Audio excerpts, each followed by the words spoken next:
All right, what is going on? Seth here, registered dietitian and bandana connoisseur. No, really, I've got like every color you can think of.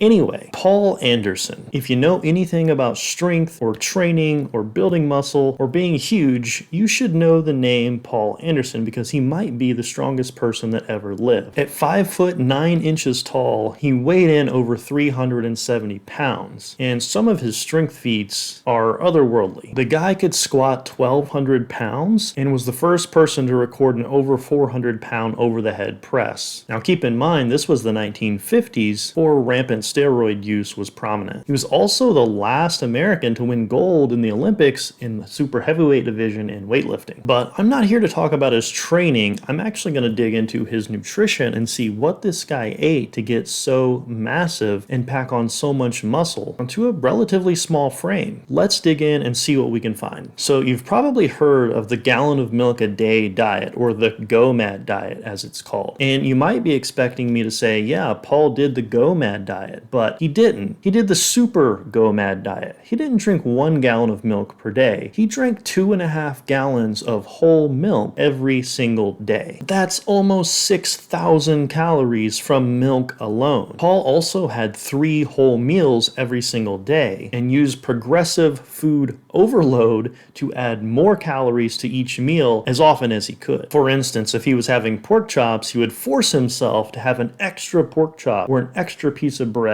or an extra glass of milk with that meal before he allowed himself to leave the table. And he did this with intention, not just to eat more calories, but to purposefully expand his stomach so that he could eat more food and cram in more food volume throughout the day and continue to get bigger and bigger and bigger. And those of you that struggle to put on weight probably can relate to this. One of the hardest things to do is eat more food when all the signals in your body say don't eat more food. And part of that is because your stomach is just too small. You need to expand your stomach so that you don't feel as full when you're cramming in large amounts of food. And this next one's a little strange. Paul actually liked to drink animal blood. He believed that it imbued him with physical strength and power. I gotta say, I don't know exactly what the logic is on that one. All I can say is he felt that it helped. But just to be clear, I don't recommend that in case you're getting any wild ideas. There's a reason why hospitals treat blood like a biohazard. It can contain all kinds of bacteria and viruses, everything from hepatitis to tapeworms to streptococcus, things that can cause severe sepsis and even toxic shock.